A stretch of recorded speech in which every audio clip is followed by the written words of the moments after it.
before a project fame, before a young kid just takes on something like that, what are you doing before all that time? What's going on with you before that time? Because clearly you know that you can sing. But what are you doing with it before you finally decide to? You'll be shocked, bro.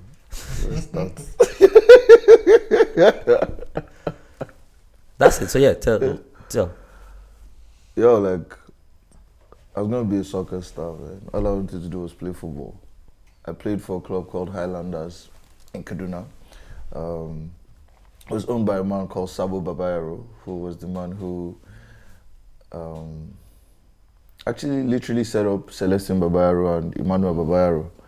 You know, so yeah, I played for his team, and in my head, I was going to play football. I mean, I was in school, studied computer science, and the switch came. A friend of mine was like, "Yo, like, I think you should just try out this reality TV show. Like, just go for the auditions." I was like, "Okay, no problem, I'll go." But in my head, you're like, it's the football thing. Let me just do this one. And yeah, I went for name it, any reality TV show that happened in Nigeria, bro. I was there. I remember I still have my picture for the Idols. It's crazy. And I went for Project Fame after numerous trials. And that was the last one. I told my friend, I was like, yo, like, I'm just doing this one because of you. Because you're like, I already have where my mind is going. And she was like, yeah, thank you, just try it. But I believe in you. I think you'll be able to do it. So I went in, traveled. I was living in Kaduna, traveled to Abuja, and went for the auditions. First round, I sang. The guy clapped. Wow. I was not fazed because I was like, yeah, I know you guys. Been here before. I know you guys. When you guys are ready to do what you want to do, just let me know. But I'm here to just do what I promised my friend. First round, skill through. Second round, so I got the second round. I walked in, and I saw TY Mix. TY Mix has been my guy, and you're like locked up. Normally, when you see a guy, you go into like an audition room, you see a guy, you always like, guy, what are you doing here? But I went in, I locked up. Good afternoon, sir. That's cool. He must have liked it. The team was like, then he quickly adjusted himself back. He was like, hi, what's your name? I said, my name is Praiz. He said, so what song do you have to do today? I told him, Justice in the World by Lamar. He said, okay, sing. Here. Started, I sang. Finished. Thank you. And it's like, guy, the crystal. See, man, nice one. Nice one. Oh, nah, you tried. Nice one. Went to the third round. That's when he now dawned on me that you're okay. It's changing. Like, I'm moving. Out of close to 5,000 people, they needed only 15 people. I made the cut of 15 people. And they were like, they would send the clips, then they would decide who would make it to the regionals. And one day, cut the long story short, they called my phone, it was switched off, but I had my dad's number. They called my dad and they're like, yo, this is Project Fame from Lagos, and we're trying to reach your son, but we can't get through to him. Please, he should reach us on this number. My dad didn't really understand. So when I got my phone back on, I got a text from him, so I called him back. He was like, yo, some people just, you see, they're from MTN, like some MTN project, so I was just screaming. I was like, really? He said, yeah, that you should call them. I called them and they're like, yo, congratulations, you made it to the regionals in Lagos. I mean, well, let me just stop there, because I think I've crossed the question. How do you even know you can sing? Like, how does a kid know, like, I can sing? Like, and how much singing were you doing for your friends to be telling you, go? What were you doing with your voice then? To be honest, I don't know. I never thought I was a fantastic singer. I was always the noisemaker at home. I was always singing. Okay. You know, like, so in church, I actually played the drums. I didn't really sing. That's the irony. Like, even when people saw me on Project Fame, everyone was shocked, like, dude, we only know you for two things, for football and drum, like you being a drummer. This guy didn't sing, you know? So like, for me, I never thought I was like a singer, a fantastic singer. I just knew that I love music, I love to sing, I love to play drums, I love to play football. That's crazy. How was that KD life like? Switching from like KD to Lagos, moving back. So funny enough, I was born in Lagos. Okay. My dad, he used to work for PAN, which is Peugeot Automobile Nigeria Limited back then. He was head of spare parts of the North, and he was always going back and forth, back and forth. So he was like, "Yo, like, let's just move." So I mean, he discussed with his wife, couple thing, because I mean, we're kids. We really had no opinion there. Like, so I mean, they agreed to move. So the whole family moved to Kaduna. It was interesting. It was weird at first, because I mean, we were born in Lagos. We had friends in Lagos. We knew what the Lagos life was. Someone can be moving next thing, you just tear you slap. Just to warm your mind. Just like that. Of it. And now we're in Kaduna, everywhere is so peaceful, it's calm. And I remember one thing I can never forget back then was the Hamatan. In my life, I never knew what the Hamatan was. I would just touch it and it was just like, those static, like I was like, eh. So one night I was actually crying because I didn't understand what was happening. Because under my duvet, I'll just see these lights. I was like, Daddy. But I mean, growing up in Kaduna was fun, it was interesting. The good, the unexpected. I mean, I was also there when they had the Sharia, the religious crisis. So it was crazy. I was in school when it started. Like I was literally in school. Everything was shut down. Like, funny enough, myself, my brother, and my friend started trekking home. While everything was happening. Everything was happening. Yeah, bro. We're walking home, we'll see headless bodies. It was just it's crazy. But I mean, Kaduna was lovely. Like it's a really, I have great memories from Kaduna as a kid. Do you like to speak like Hausa? Yeah, Kaduna. Serious. What you know about football stars today, and you being a music star, compare them. Do you think this is the one? Which one do you think you would have still liked better? I like them. So I like them. My love for anything I put my mind into is always is 100. I love football, bro. So they play this also. Bro, yeah. But I mean, like, if you check my gram, I actually did some. Bro, if I had the opportunity now, if they say, okay, Praiz, we'll give you 1 year to get your fitness back, like, bro, I'll go. Just go. Bro. Worst case, I just okay, it's like how J. Cole still plays professionally. Everything you still bro, I love football. Like, I love football. I mean, I love music. I didn't think I was going to play music. It's like the relationships that you never thought would blossom. Yeah, and you're like, wow, I'm here. Like, so that's it for me with music. And to be honest, I'm grateful I made that decision, because I've achieved so many things in my life that even people don't know about, that in my wildest dreams I never thought, I'll achieve, had things that I have. Like, I'm grateful for music. So now the show is done. Yeah. It's a second run up, Abby. So now you've not blown, but you've blown. Now you're out there. Yeah. You're not yet a blown musician, but you've done this. So what's next? How are you feeling there? Was there any pressure to now blow? It was crazy because that period my family got duped. We lost everything. Damn it. Like, bro. What was the scam? Bro, I think it happened while I was in the house. Like,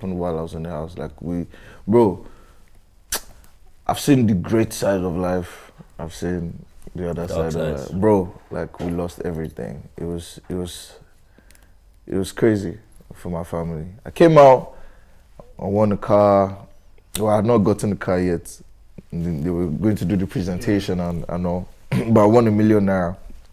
Came out, realized that, things don't record. So I mean, I had to give my money to the family. Like, I had to put it back in the family because You We couldn't are- we- now just flex we and are- turn we are- up after. So for me, it was about reinvesting the money, putting the money back into the music. But I couldn't do that because look, family should come first. Like once family is good, you are good. Yeah. And it was a little setback for me. I don't want to call it a setback, but it was. Let's call it a setback. After Project Fame, I went silent for like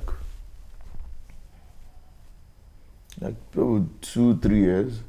I'll be at home watching TV. I see my peers performing. Who won that year? Who was Yeah, did. Yeah.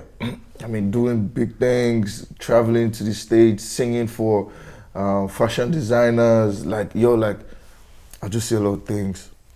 I was strong, but one day, bro, I broke down. I was in the parlor watching. I didn't know my mom was behind me. I started crying.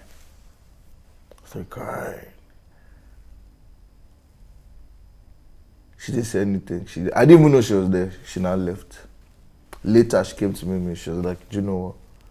I know you think that you've been set back or you've been put behind time based of everything that's happened and what you've done to the sacrifice you've made."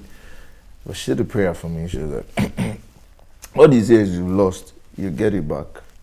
And you'll be surprised how far you will go.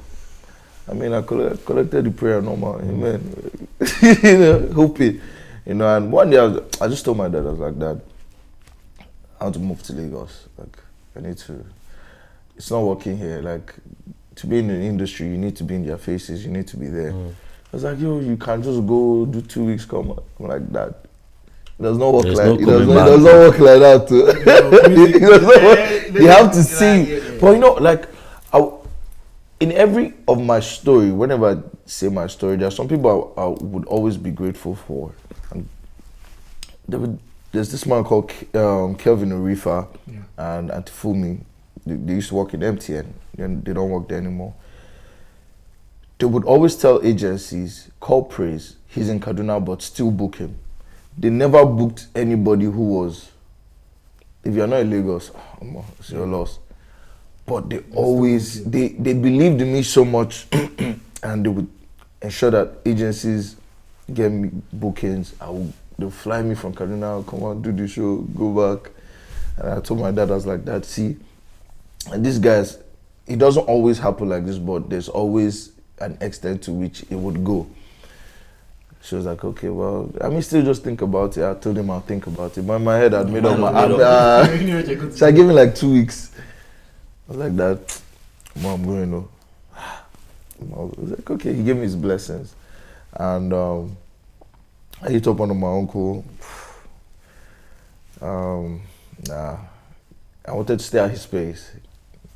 It didn't work out. It wasn't working out for him. I didn't even stay there. It was just very... Then I hit up one of my friends who was... we're in the same Christian fellowship, youth fellowship. And I was like, "Bro, I just want to come do 3 weeks in Lagos. And I'm going to just get my own place." I didn't have money. I was just talking based on belief. Based on belief. And I was like, "Cool, sure, come." And I'm grateful because without him, I don't think my story would be complete. Moved to his place. I was staying in the sitting room. I'm one who is never, what's the word? Comfortable. Well, not comfortable is not the word. Feeling entitled. I never feel entitled. Regardless of the fact that I was on the show, people knew me. When I walk out of the gate, people would rush to see me. So I was staying in his sitting room, and that's where I was sleeping. But I would be the first person to wake up, sweep, wash the plates. When he's off his bed, I'll arrange his bed. Even when sometimes he would not even know. I'll go out, the little cash I have, I'll buy food, I'll come back. But he also had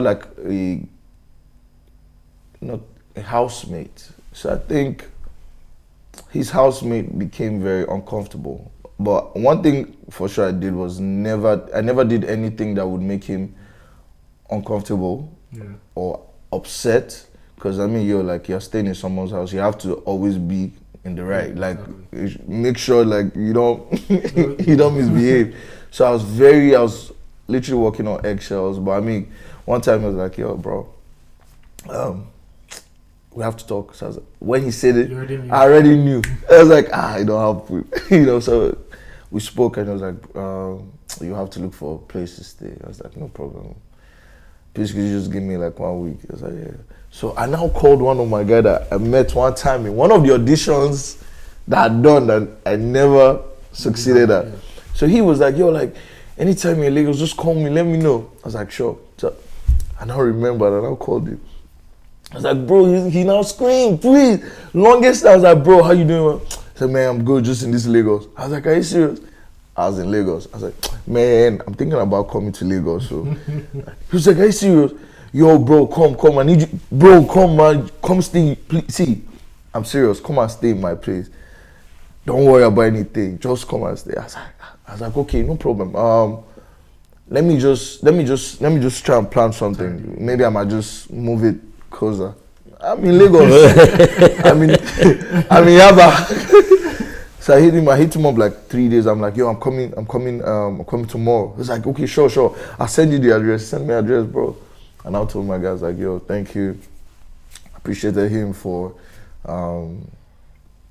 sheltering me basically and just ensuring that I was good. Because I mean, I'm not sure I would have known where to stay. Because even my uncle didn't even give me a house or a place to stay, and that's how I moved my things to my guy's place. And yeah. Shout out to Oscar. Oscar. Oscar is a great guy. We usually are. Yeah. Do you think there's a singing reality TV curse? Like generally, not even like Project Fame. Like all them big ones in Yankee, maybe the winner, maybe most of the time it doesn't transition to them being superstars. Like, but think about it. They blow, but maybe not to you don't become Beyonce, but they. Was there because there's this rumor that there's a. Do you believe in it? So I would refuse to believe in it. It's a factor of a lot of things. For some contestants, I feel like they get too comfortable. Like, I was first, and they just feel like, just on that, they feel like that's the pinnacle.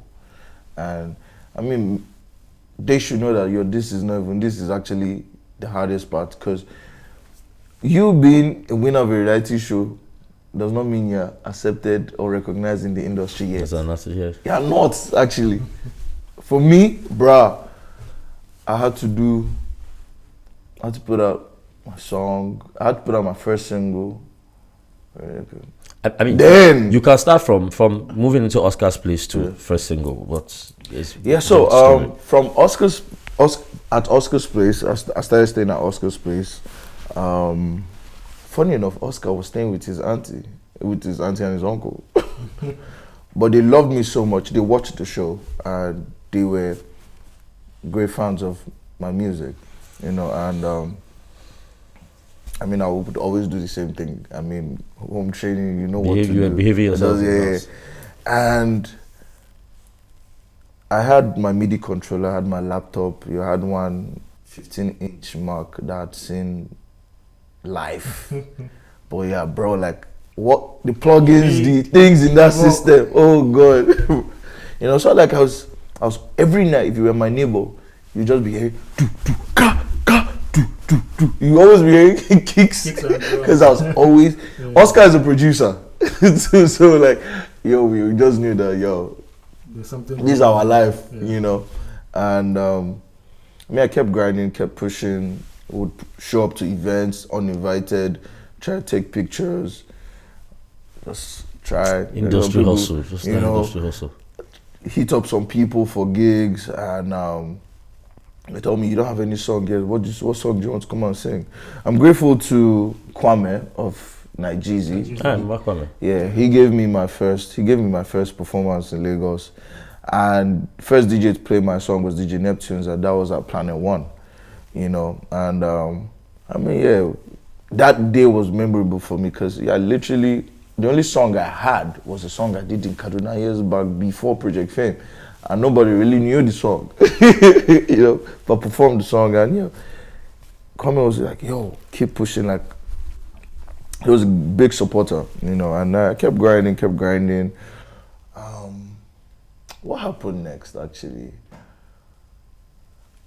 One day I got a call. I got the call, and I picked up my phone. I was like, "Hi, sorry, is this Praiz?" I'm like, "Yeah." "Who's this?" "Am I?" I'm like, "Sorry, which am I?" Like, "Am I? I'm a rapper. I'm Jesse Jack's brother." I was like, "Oh, me and Jesse are like, we're brothers, like from way back. Even a lot of people don't even know, like, yo, we're tight." And I remember when he was working on Jags of All Trades back then, we recorded a song in Abuja called Headlock. Yo, futuristic music is like bringing a Damian Marley, bringing a Maroon 5, bringing... I see it. Bro, like it was that jam was crazy. And yo, he loved that song because that song was based off personal experience, you know. And he didn't make the album. Now fast forward to MI's call. He got his number from a clique of people who knew me and Jesse Jag. So he called. I was like, "Yo, boss, how you?" I was like, "Man, I'm great." He's like, "Bro, like, yo, I heard the song you and Jago did. Yo, bro, you guys are crazy." I was like, "Man, boss, I mean, we'll push it. He's like, "Yo, so I'm working on my album, and I would love to have you on it. When can you come?" I was like, "I can come now." I was staying in Tony Street. He was in Ilupeju, and yo, he now laughed. He was like, "Okay, Jonah, let's do tomorrow." I was like, "Okay, no problem." I went to his place, and he played me a couple of songs. He played me one he did with Style Plus back then.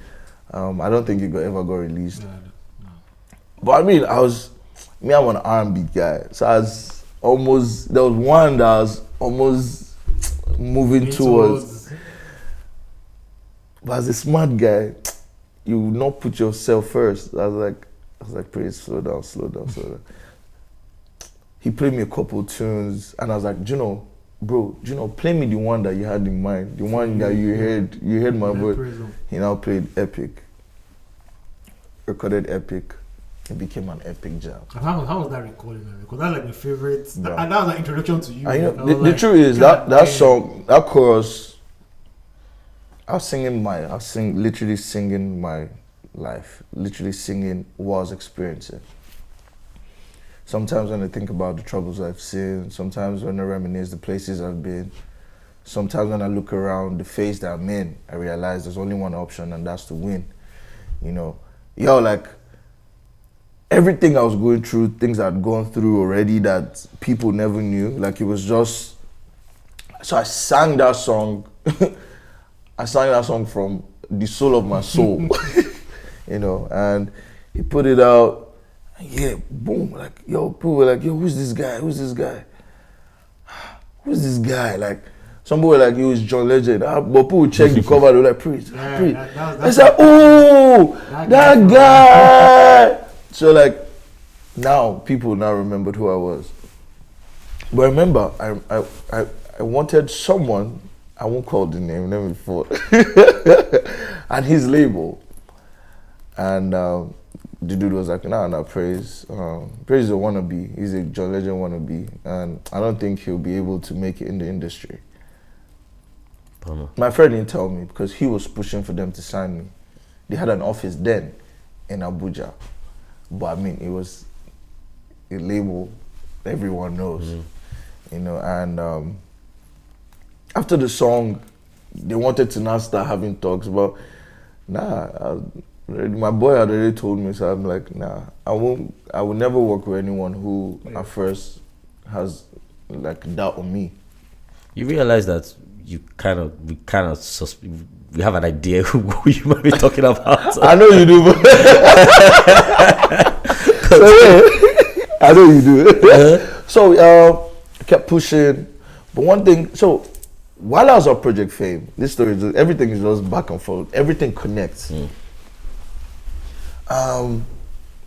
Ill Bliss was one of the producers of the maiden edition of Project Fame. He always gave me advices. You know, he's literally. I'll literally call Ill Bliss my industry uncle. Yeah, he's been here. Yeah, like he's the OG. Like, you know, like he would forever have my love, respect. Yeah. If he says jump, I'll ask him how high. He always gave me advices when I was having rehearsals. Project Fame was like, bro, Praiz, never forget, you're different. I don't know if you see it, you might not see it, but I see among everybody, you are different. If you win, if you do not win, just know that you're different. Came out of the house, kept in contact with him. Now, again, I'm going to take you back before Project Fame. I'm a producer, and there's this group called Soul Quest. They won Malta Guinness. So I produce their beats. I make the beats they dance to, and the song they won with was the one I produced. And when we were making that song, that beat, we did it at Praiz Peters' studio. That was the first time in my life I met him. I didn't know that later I would go to Project Fame and things. So yeah, now fast forward.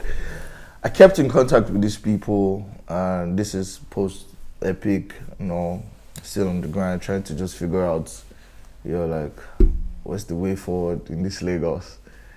And I kept in contact. An agency was trying to shoot an ad for TomTom. And who were in charge, who was going to shoot it was Clarence and Ill Bliss. Called me, like, Praiz, we're trying to get something and it's you are going to put forward, just get ready. I didn't even know what it was. They now told me, meet us, come to this place this next day. So I went to an agency called 411. Yeah, 411, yeah. Yeah, 411, yeah. And I met Mr. Steve Babaiko and Ill Bliss, Praiz Peters, and Nelson Ononiwu. Basically, like, they already told them, this is the guy that's, like, even when they said, no, this is the guy. So literally, they literally gave me my first endorsement gig in Lagos, you know. And yeah, I kept pushing, did the song. Hey, about the thumb. Yo, it was hold on. That was me. Yeah, no. You watch the video? No, I never saw it. Yo, bro. So yeah, we did that ad. And that was such a jam, bro. I swear, bro. It was on BRT buses. It was everywhere. Was that like your first contact with Steve? Yes, that was my first contact with Steve. Now, again, I had an uncle in Kaduna who knew Steve and had been talking to Steve about me for a long time. Was it in the record bus stop then? When you yeah. Okay. Then he had, I think, Simi? No, bro. Simi was after you. So like, it was in the hierarchy of signings. It was etc. Okay. Overdose, me, Simi, and Sammy. Overdose, like OD? Yeah, OD. Yeah.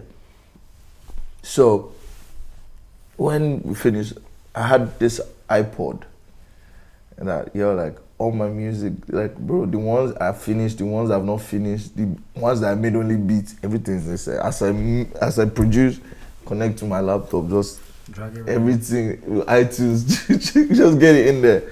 You know, so like, I met him, like, I didn't really talk with him, so I just greeted. So like, yeah. So we actually didn't even talk that day, just greetings. So the day of the shoot, so like, they just said, this guy delivered, this guy. So I met him, I was like, sir, please, I don't know if you have time, sir, I just want you to listen to, I'm a musician. I didn't even say like I've been to Project. Nah, like for me, I'm like, sir, I'm a musician, and he was like, so what kind of songs did I say? So I'm an R&B singer. I'm like, okay, let me listen to what you have. I said, sir. So when I opened it, I think I had over 150 songs. He's like, now so you did record. You know? So yeah, I mean, he listened, he was like, you know, he's like, not bad, like, let's talk next week. Can come to the office. So yeah, long story short, the guys, Clarence and Iblis, basically I put in word, and yeah, he listened to the music, and yeah, I got signed to Extreme Music, and yeah, that was the beginning, actually the continuation or beginning of a new phase in my music career. And then, why do you think R&B music is hard to sell to Nigerians? So I think the poverty level and frustration in this country is just high. Like no one wants to remember. Everybody just wants to dance and forget their mind. That's what I feel. Because there was a time where, bro, all you hear in clubs were R&B music. The people who came before us were making R&B music. Everybody loved it. Things became harder. And I mean, in as much as we like to have fun and just dance, then it's not like they did not like R&B. You would put out an R&B song, they would like it. But I mean, I just think the supper is just heavy now. Wait, but so you now, you didn't really go away from. Bro, you know the funny thing? So I hear people say, Praiz went from there. Nah, if you're a true lover of my music, you realize that the number of up-tempo songs I've put out, I can literally count them with one. Because even in the Tumba music, you were still giving it R&B. For me, if you strip out the beats and hear the singing, you know that these guys still sing, you know, from CC. Yeah, CC, that had Mercy. Make it come. I know the funny thing. It's so funny how when we created that song, that's one of the most organic songs I've made. Shout out to Wiz. So, because me and Wiz were making music, I didn't want it to be too singy. So that day we literally made like 2 or 3 songs. Made first one, made second one, then Sisi was the last one. He was like, please, if I get this your voice,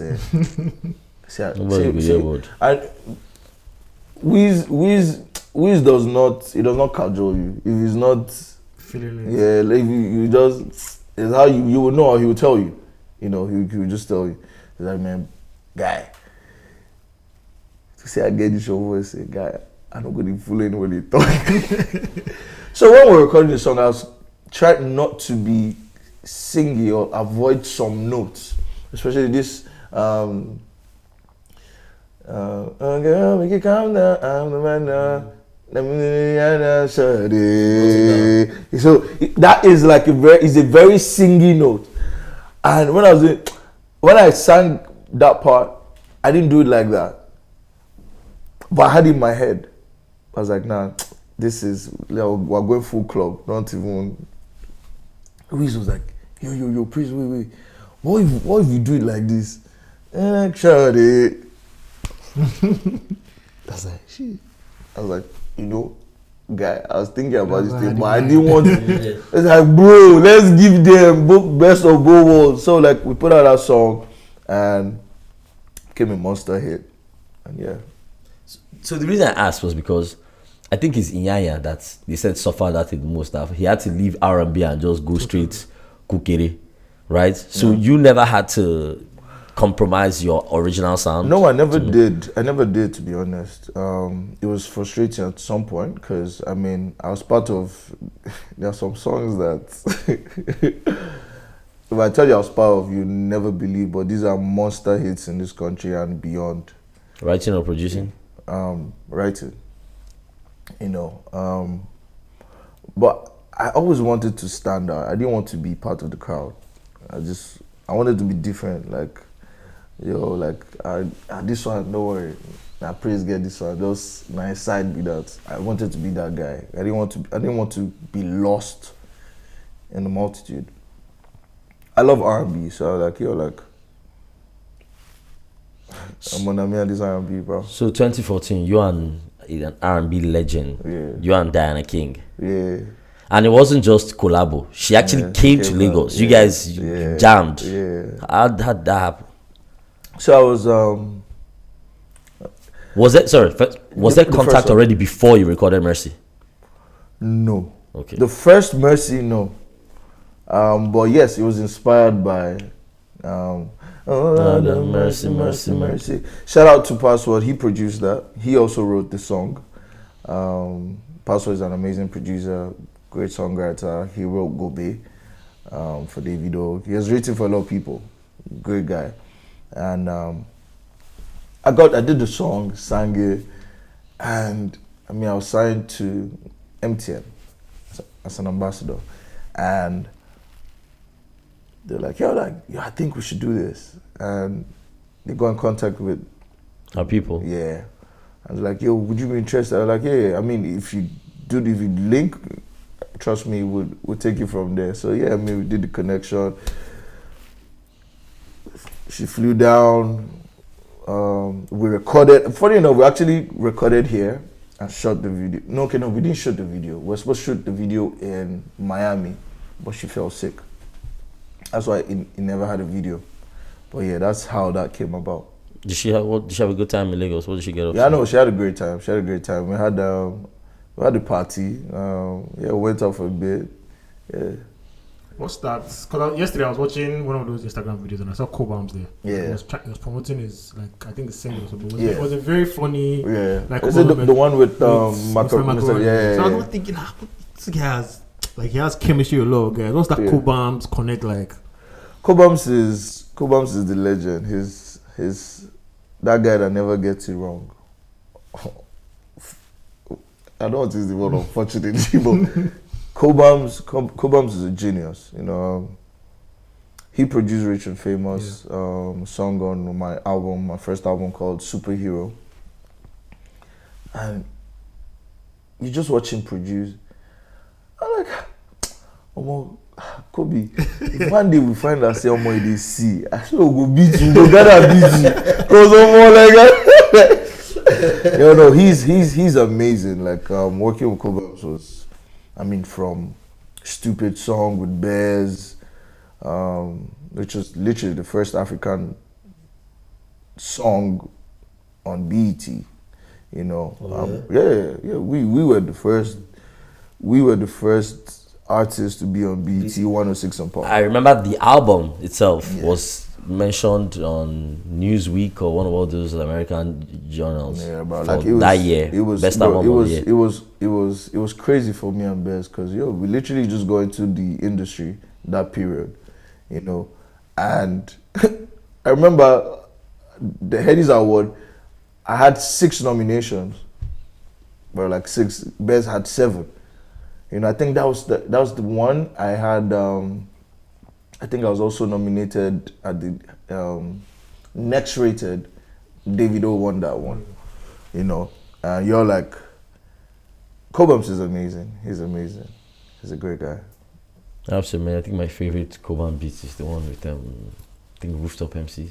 I think he produced that, man. Bro, he has. Yeah, bro. the amount of songs they don't even. Producers, I always like to keep my Bro, the amount of songs. my Do one you want favorite. to go to our Shaz Fest? Yeah. Bro, he's this, bro. No, Legend, even the one we don't even legendary. know, bro. I His swear. discography is crazy. Right, sing, produce. So while we're talking about producing, you only just said in passing that you're producing. So Yeah. meaning while you were dreaming about playing football, Yeah. you were producing or learning it at Yeah, least. no, I was learning it. Football came before music.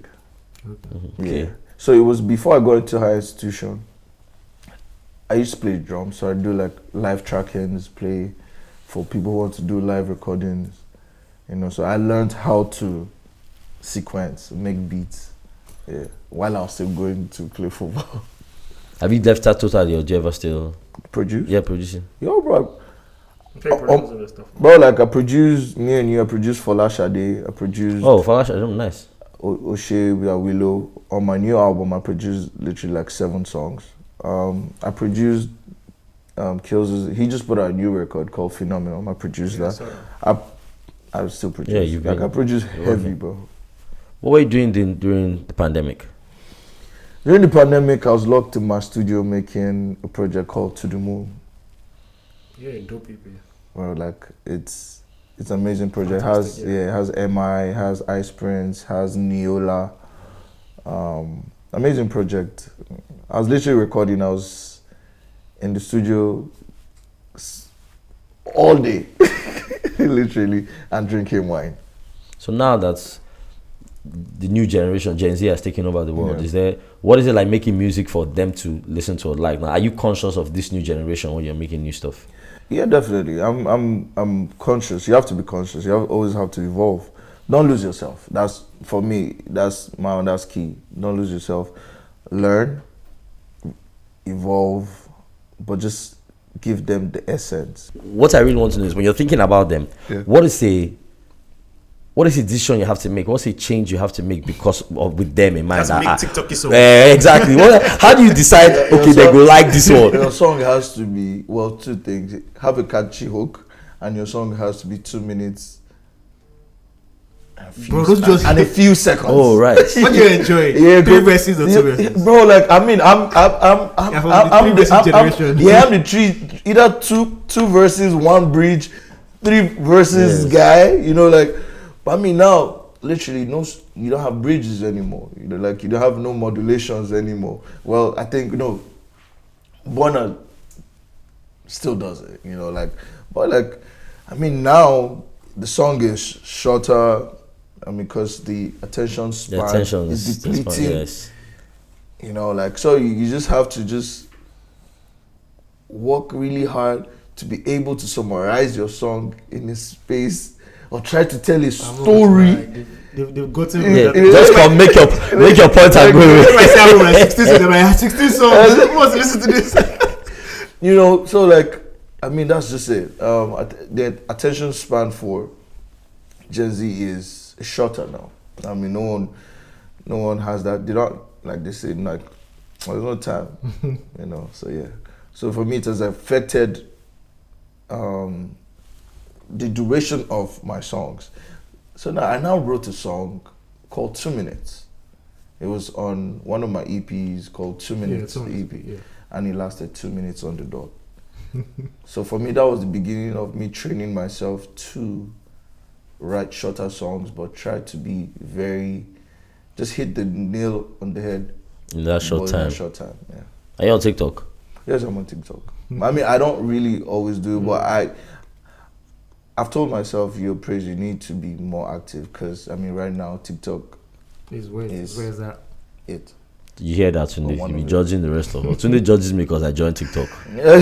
I'm still forming millennials. You guys like, no, I can't be sucked in.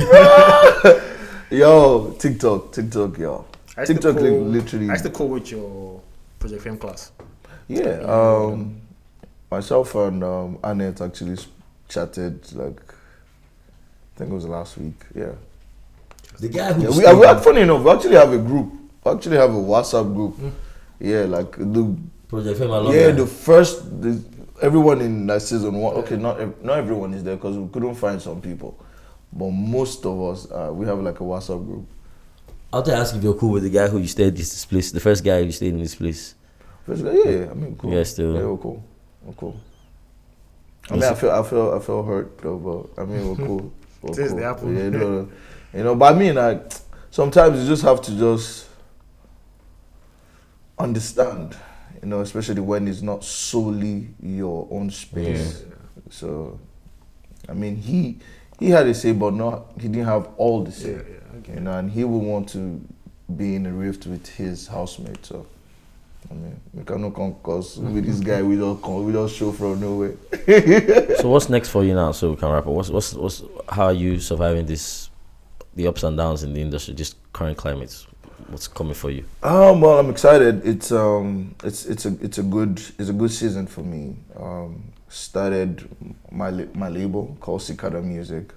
Put out my first independent album. It's called Reckless. I have a new album out called Reckless, which features Seun Kuti, Ladipo, Jesse Jaggs, Waje, Ali Kiba, Danny M, and Ricky Rich from Sweden, and George from Portugal.